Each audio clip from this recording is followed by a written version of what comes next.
All right, hello beautiful people. Today I'm going to talk about the Libra Full Moon happening on April 12th, 2025. And we are going to do an analysis of the chart. So I've said here on this page that the energy or the vibe of this full moon is going to be this idea of being energized by our dreams yet feeling fears. How are other people's perspectives about money and reality affecting you? And so it acknowledges Libra's interconnectedness, its relationship with other people, and also points to that there is a lot of energy right now about us striving and wanting to do and act on our dreams. All right, let's get into it. So Libra, I just want to define Libra before I really get into it. What is Libra?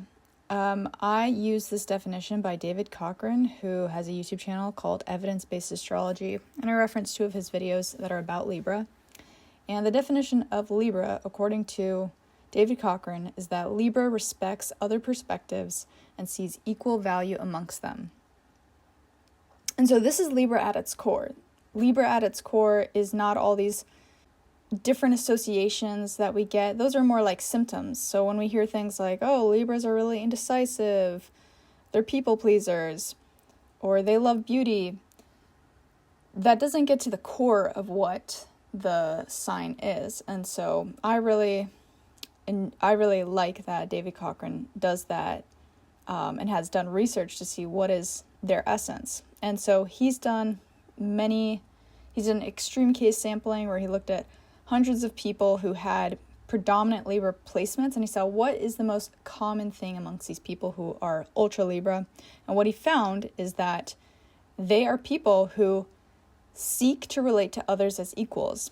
Libra respects and appreciates the point of view of other people, and that the essential characteristic of Libra is to build constructive relationships. And Libra acknowledges that partnerships and relationships are essential in our lives, and that having high quality ones allows us to have a high quality of life. And so what's important to note about Libra is that although they respect other people's perspectives and they see equal value amongst them, Libra doesn't believe that everything needs to be the same. But it's important that we recognize everything has value and should be treated respectfully. And it's worth seeing another person's point of view. So with that out of the way, now we have some context into what is Libra. Let's talk about this full moon. So if you don't know, a full moon gives insight or illumination from the weeks before.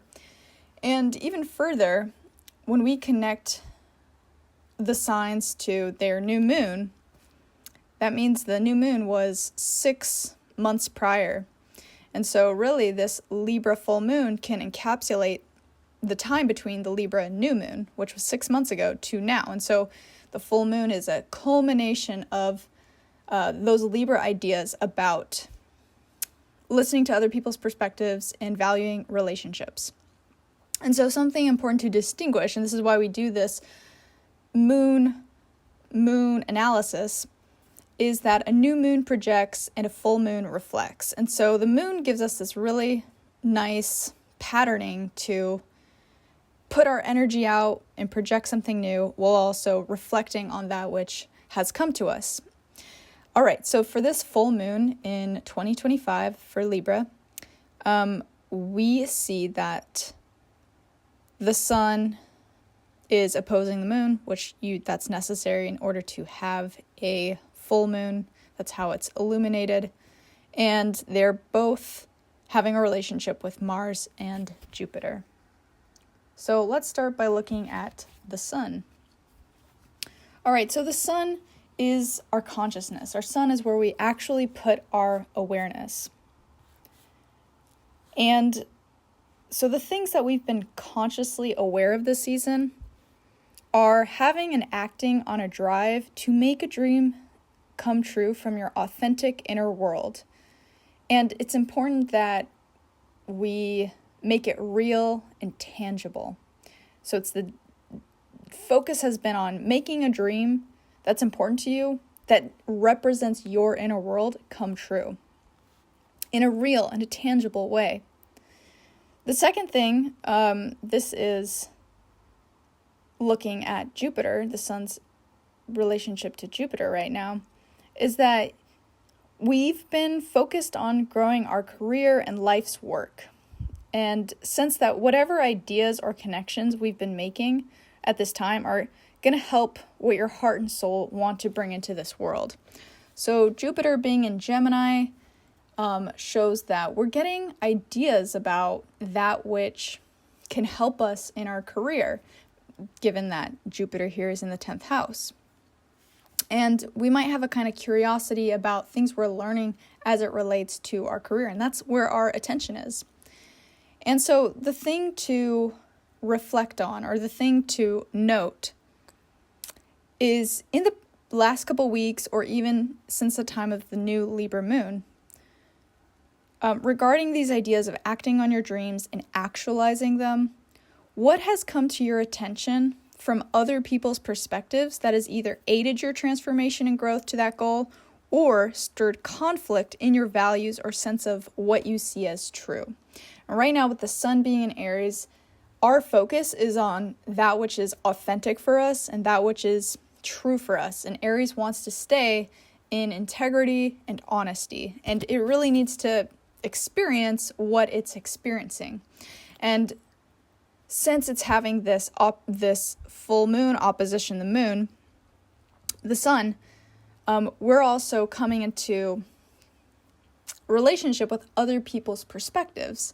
And so the question here is really, have other people's perspectives been aiding in your transformation and growth to these goals, or have they stirred any kind of conflict or reconsiderations in your values or sense of what you see as true regarding those dreams of things that you want to bring into the world?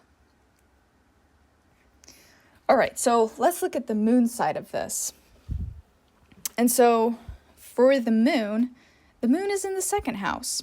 And the second house shows us what we feel about beliefs about money, experiences related to finances, and how to find satisfaction in making wealth. And so the moon being in Libra means that we are going to take other people's perspectives into consideration regarding our beliefs about money, our experiences related to finances, and all these things to do with wealth. And so this is interesting to note because at this time in the US, there is a lot of uncertainty and fear that is being talked about because of Trump's inauguration, getting into the White House this year, and imposing tariffs, as well as creating Doge or Doggy, however you pronounce it, which has been cutting a bunch of federal programs and creating a lot of layoffs for federal employees. And then depending on who you are and where you look, there are a lot of people who are talking about unemployment, or there are people who are talking about inflation. And there is a lot of fear that is happening, and people are feeling it quite close to home. And especially with the tariffs, people can feel the impacts of those things pretty immediately. And so there is so much talk about the U.S. economy. And of course, the U.S. economy impacts the globe because of how interconnected and how hegemonic the U.S. is. And so another thing here is that with the sun in the 8th house is all about death, taxes, other people's money, investments, magic, occult. With the sun being in the 8th house, our attention is actually focused on other people's money. So that can be the government's money or the stock market. And I'm saying the government is someone else's money because when it's not in your hands, like, you can't really do anything about it. And then also a lot of people feel like they don't have control over the government's money, even though, they pay taxes. So that's why I'm saying it's other people's money. And also the stock market in the US has been crashing. And so there is a lot of focus on the government's money, the stock market, and also just this kind of death that people are feeling in programs, regarding diversity in equity and inclusion, as well as just sudden changes that seem to be happening really quickly. So that's where people's attention is. And so the moon is actually reflecting back those fears and how we're seeing it through other people and what other people are talking about. And so the question here is, what insights have we gained over this time since the last Libra new moon in regard to our beliefs about money, resources, and safety, and as well as authenticity within all of that? And so that's me just kind of mapping this out. I haven't actually even talked about the moon's aspects to Mars and Jupiter yet. All right, so next slide here. So to start, the way that I'm personally experiencing this, and I'm sharing this to illustrate this with a story, is that for me personally, I live in the US and I am definitely seeing and hearing all these stories. And for me personally, my work has not been impacted, yet for where I work, we buy materials that are global. And so we do have to factor in that we're going to have to pass the cost along to our customers. And we recognize that that can come with other unforeseen costs. And so there is a lot of uncertainty.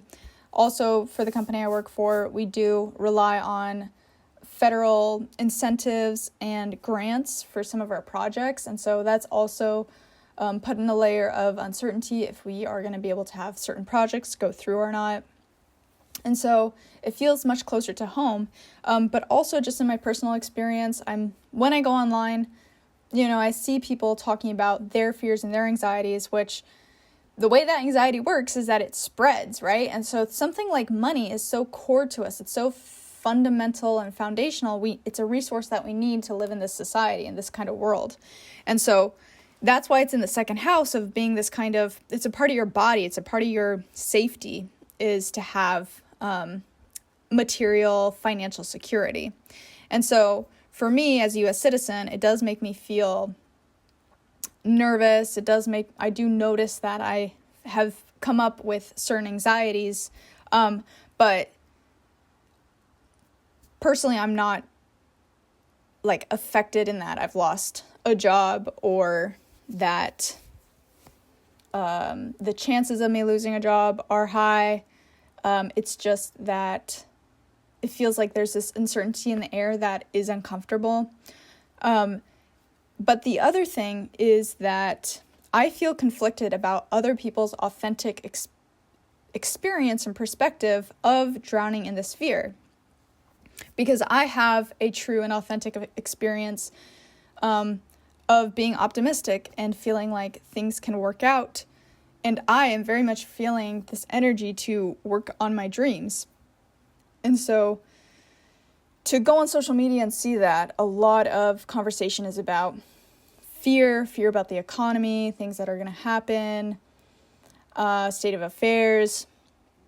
I notice how it can kind of challenge what I'm also feeling and believing to be true, which is there's opportunity and possibility. And so I feel conflict in some ways, not respecting, but I guess taking in other people's perspectives about it, because it challenges my own desires to grow and do well. And so, although I want to acknowledge what other people are feeling, I also don't want to drown in other people's fear. And I think that it's important to put a boundary there. Now, even though I'm feeling that, I do feel reciprocation with people who value what I'm working on and who value what I care about and do see silver linings and do stay optimistic, and also who are strategic and are kind of not giving in to the fanfare.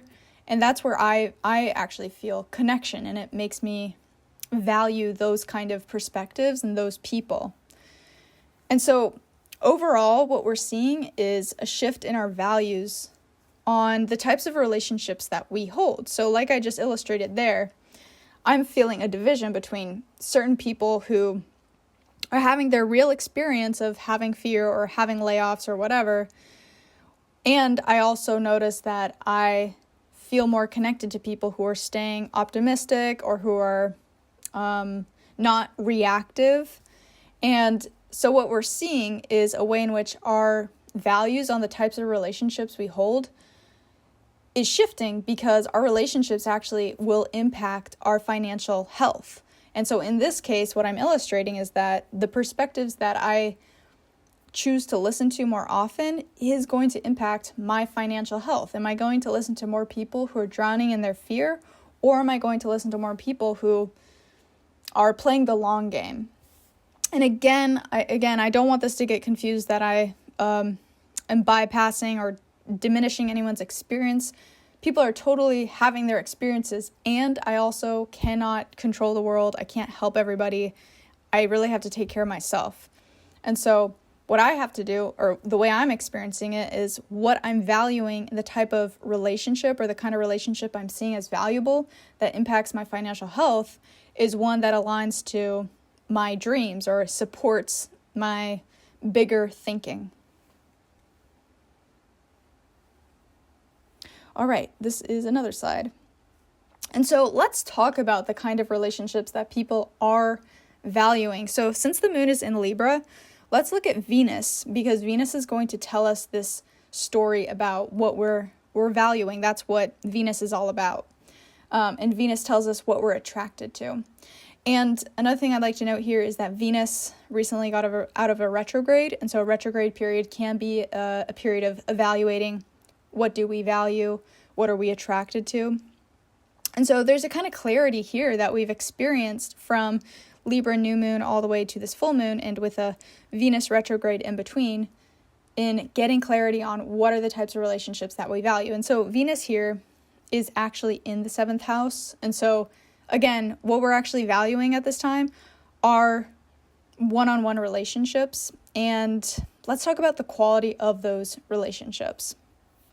So overall, we value sincere, magical relationships where there is good communication and gives insight, and they give us insight for how we can make a positive impact that gives us a sense of fulfillment.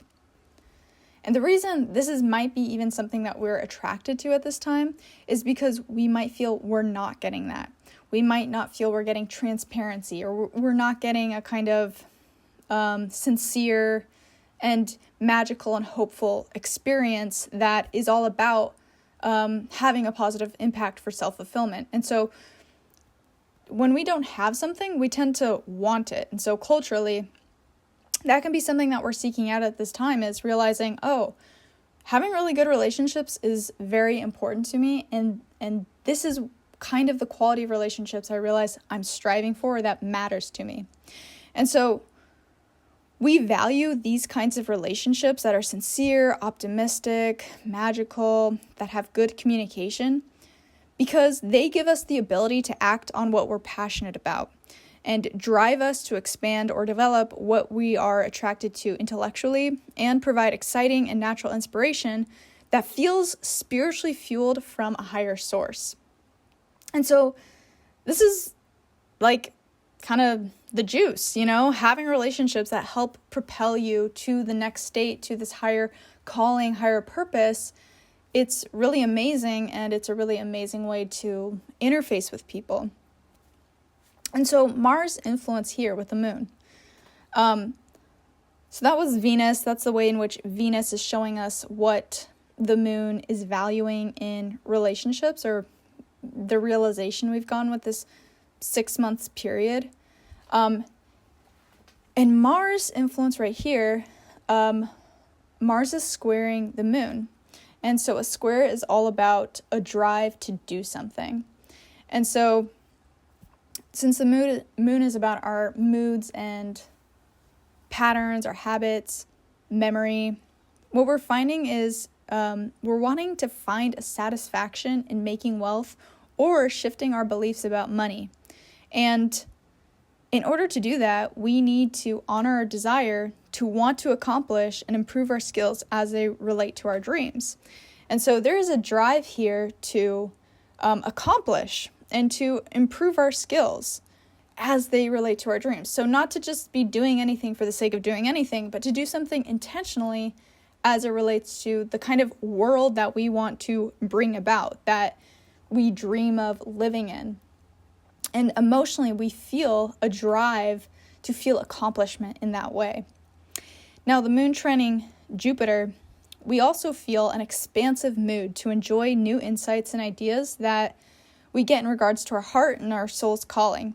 And we need to allow ourselves to be informed by sudden insights because it may be a game changer in how we think about money and safety. And so these new insights and being open to them can show us what we are attracted to and want more of, and will actually act on to develop them. And so here, when we allow ourselves to have this kind of open, expansive mood, in fact, this is actually probably what you're feeling at the time of the Libra full moon with this trine with Jupiter. Jupiter in Gemini is this kind of expansiveness, this desire to feel good. And in Gemini, it is all about enjoying new insights. It's about being curious and enjoying the curiosity, like that spark of curiosity. Like for me today, I just kind of on a whim wanted to go to this bagel shop. And by going there, I was like, I actually want to go to this park. And then by going there, I went on a lovely walk. And then I was like, you know what? I want to drive in this different direction. And I got to see a beautiful view. And so that's just a small example of how this trine, I had this kind of open mood to just be curious and explorative. And by doing that, and that really fulfilled me. It was a small thing, but it felt really good too, the sense of energy and being in tune with things. And so kind of overall, being open to sudden insights or, having curiosity and acting on it can really be a game changer for how you might be even thinking about money and your safety in regards to everything I talked about with the tension we're feeling with other people's perspectives or drowning in other people's fears.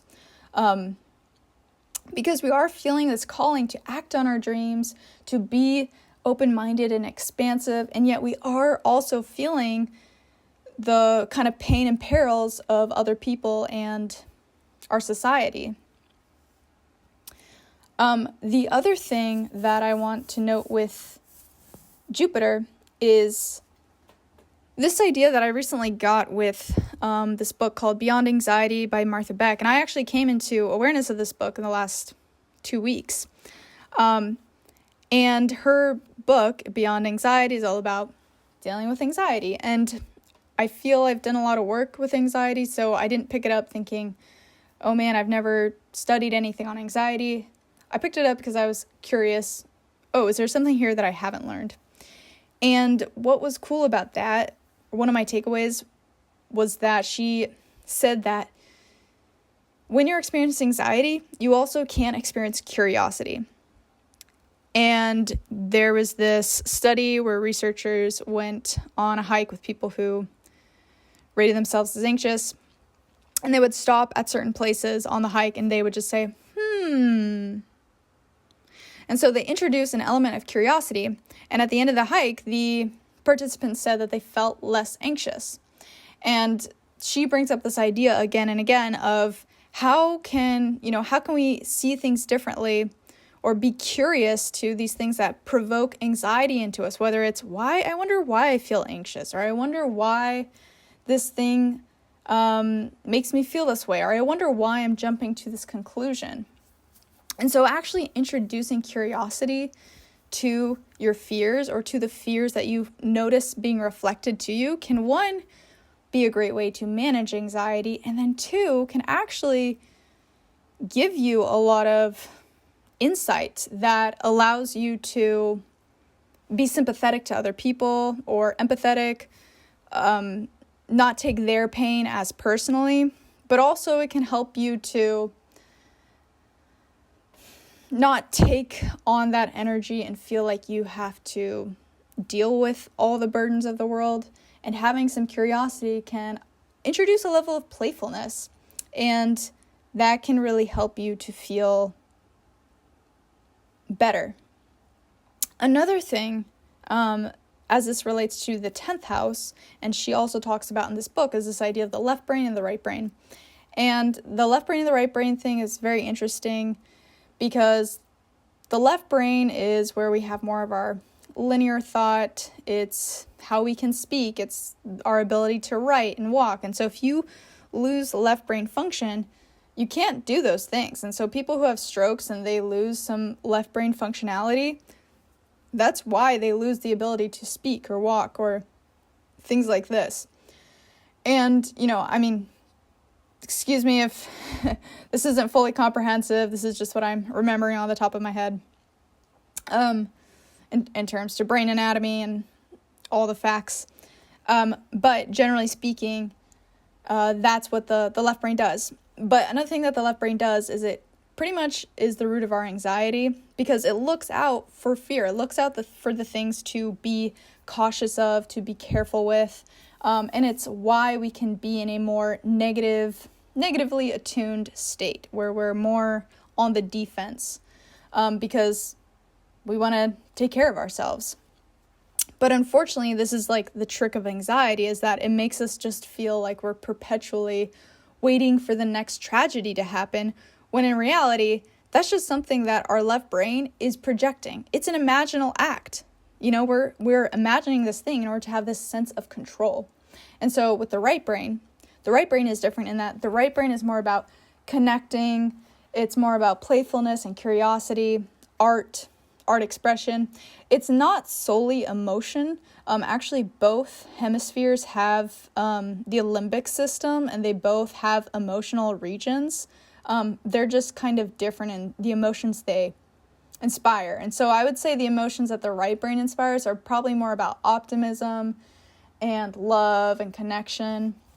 And then the emotions in the left brain are probably more about competitiveness and anxiety and fear, anything like that. So I bring all this up to say how this trine with Jupiter, to me, and what I've been reading, I'm just seeing that it's a message about being more in our right brain, and that being more in our right brain, so being more curious, and it being in the 10th house about our soul's higher calling, the work that we came here to do, that we want to do, that by being more curious and being more in that right brain, we actually can get to the place we want to go faster and enjoy the journey getting there. And so this is why we're really valuing relationships that are sincere and have a magical quality to them, because they allow us to be in more of that curious state and to be more open-minded, to be more exploratory. And actually, by tapping into that, we're going to be aligning to our heart and soul's calling, and that we can actually get to where we want to go faster, ironically, by being less anxious, by holding on to less fear, and to actually sublimating it into curiosity. And I have one more slide here, and this is about Mercury, and I just want to bring up Mercury here because according to my chart, it is the chart ruler, since Virgo is in the ascendant, and Virgo is ruled by Mercury. And so I want to bring up Mercury to acknowledge that at this time of this full moon, our thoughts and expressions here are important. And like I just said with Jupiter and the moon, our thoughts and expressions are important in that they really orient us to what we focus on. And Mercury being in the 7th house here shows us our desire to be oriented towards relationships and also good agreements. And so since Mercury was just retrograde, it recently came out. Again, that retrograde taught us some lessons about what are things that we're seeing and thinking about in regards to 7th house lessons. So 7th house is all about one-on-one relationships. And Mercury has taught us about improving our agreements. And these agreements are not just with other people, but it's also with ourselves. There's this sense of when you're talking to yourself or you're de-escalating yourself from an emotional trying event, you're actually even talking to yourself like another person. You're talking to your anxiety as though it's another person.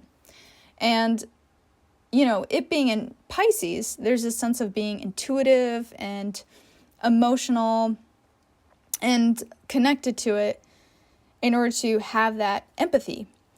And I think that the ways that we're improving our agreements with other people's is, that we're introducing this right brain element of, I want to bring in more positivity. That's actually really important that I bring into this one-on-one relationship with you is, I want to actually be more positive. And someone on the internet might say, oh, that's delusional, right? But that's the left brain talking. And this is how we want to bring in more of that right brain creativity and hopefulness, is that it actually makes a huge difference on how we experience fear and whether we live more often in anxiety or not. And so the upgrades that are happening in our one-on-one relationships, again, it's not just with other people, it's also with ourselves, but it's also with the universe. It's also with your creator and the kind of conversation that you have with your creator and the kind of agreements that we're choosing to sign up for. Because Mars trine Venus, again, we are really feeling the desire to act on that which is beautiful and aligned to our dreams right now. All right.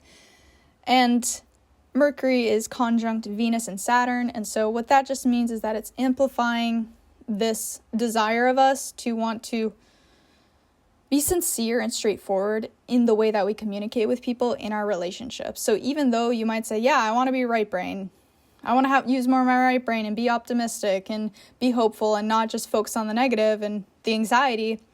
There's also, it's not about losing yourself to delusion and being lied to. It's we still desire sincerity and straightforward communication. And we recognize that there's value in this other way as well.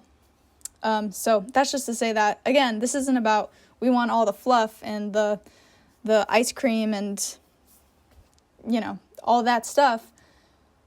There's actually desire to be really to the point, to be straightforward, to be sincere. And that is what matters to us right now in our communication. And then Mercury trining Mars. This is important here because we are feeling intellectually stimulated to learn and understand. And all these kinds of ideas are coming for us so that we can actualize our dreams. And so there's a lot of ideas that might be coming to you that you're not going to be able to receive unless you're open to it. So this is a really great way to, again, in that Piscean way, be open to different sources, giving you insights, putting things together. And then finally, to talk about my personal experience lately, through different intuitive sources, I've personally brought together different ways to see anxiety, like I told you about. And I am definitely seeing this whole left brain and right brain distinction and how it applies to the ways that we work, as individuals, but also in any of the groups that we're in or as a society. And I'm integrating all of that right brain, left brain talk with my understanding of manifesting and bringing in new money and career opportunities. And so relating this back to the full moon and it being in the second house, all these ideas that I've been getting through different sources, seemingly unrelated, have helped me to put together a really great way to kind of see and understand more about how to change beliefs around money and how to change a sense of satisfaction in making money, because we actually don't even inherently, this is like a belief, is that we all have to work in order to make money. There's some people who will share, they'll share a belief of, what if you had the belief that I don't even have to work to make a lot of money? I don't even have to work, right?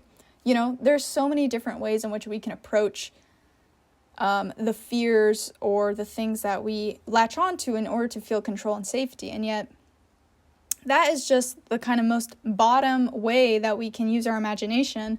At the top of our imagination, we can unlock ways in which we haven't even thought was possible or we knew we had access to. And so I'm feeling really optimistic with this full moon and the lessons that I've learned in this time. And I hope that for you, it's given you some really valuable insight. And yeah, thanks so much for being here. I'm wishing you well, and I will see you on the next one. Bye for now.